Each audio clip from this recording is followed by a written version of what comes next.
Meron pala akong ipapaabot sa iyo, kaibigan. Oo. Tungkol po dito sa ano natin, panahon. Parang ano pong nakikita po ninyo sa araw.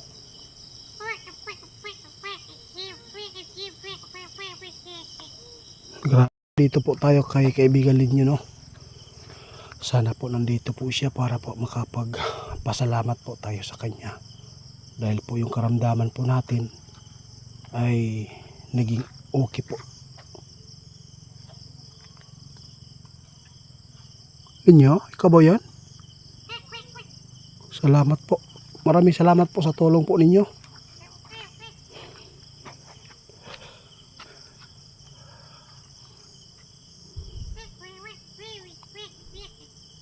Sabi po ni kaibigan ninyo, guys, yung mangkukulam daw ngayon para daw na inutil. Bumabalik na po ba yung kulam po nila sa akin doon sa kanila? Maraming salamat, kaibigan. Ano pong gagawin mo? Papatayin po ba sila? Salamat po, kaibigan, guys. Di ili kaya ni Linyo na pumatay po. At least po na mabigyan po ng aral. Mabigyan din sila ng tagam. Yun po. Salamat, kaibigan. Kaya dito po ako ngayon, nagpapasalamat po ako dahil po sa inyo. Dahil po kung hindi po kayo, hindi talaga madidiscovery po ngayon yung katawan ko na kinukulam pala nila ako. Wala. Oo, kasi akala ko ay injured lang, no?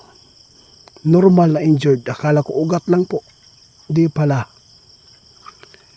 Shoot out po pala, no? Yung nakapasok sa live natin kanina.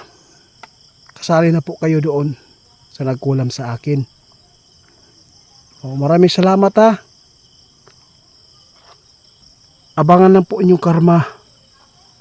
Yung mga mangkukulam dyan na bigatin, ano na lang, alam ko kung anong nararamdaman po ninyo. Oo, tama yung kaibigan.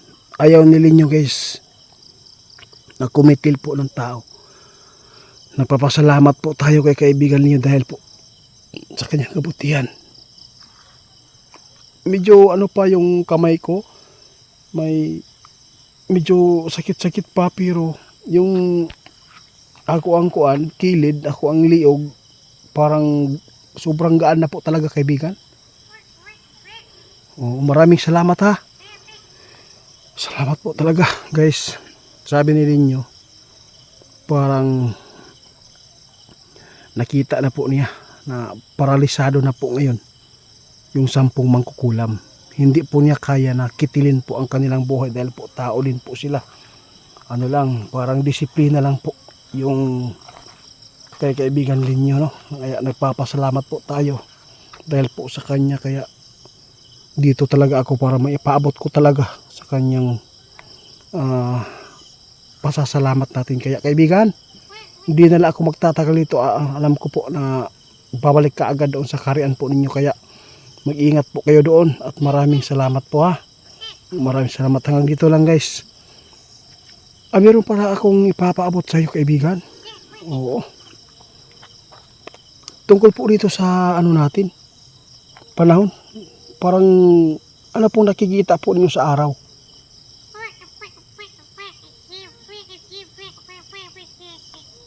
Grabe yan, guys. Malaking butas na po daw talaga yung hirap po talaga, guys, to kung unti-unti na siguro susunugin po yung mundo natin. Kaya iba na po talaga, kasi sabi ninyo, manipis na po talaga yung nakaharang po doon. Kaya sana, kaibigan, kasi napaka hirap talaga yung kalagayan po sa magsasaka dito sa amin. Kasi po kahit po diligan po ng tubig yung mga gulay ay patay pa rin, kaibigan. Wala daw tayo magagawa, guys, dahil po hindi po siya ang gumawa, kundi yung naglika sa atin. Kaya ninyo, yun lang po talaga ang ano ko.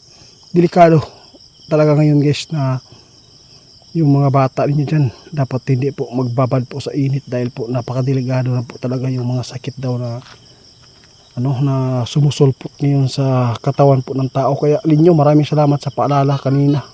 Oo, kasi po dahil po sa inyo nagpapasalamat kami sa inyo. Kaya maraming salamat po kaibigan ha. Hindi na ako magtatagal dito para makaalis ka na po dito ha. Ano na lang, pwede po bang i-update na lang po natin yung ano ha, lagi yung panahon natin ngayon, lalo na po sa init, kung gaano na pa kanipis, kung gaano na po kadelikado sa mga tao na mga liburir po no, kanang nagbobulo po dyan sa mga sakahan no. Ingat po kayo, wag po kayong basta-basta babad ng init kasi po bigla-bigla lang po talaga mag ano tayo, yung hininga po natin para masisira daw sabi ni Kevin nyo. Kaya salamat Linyo sa paalala.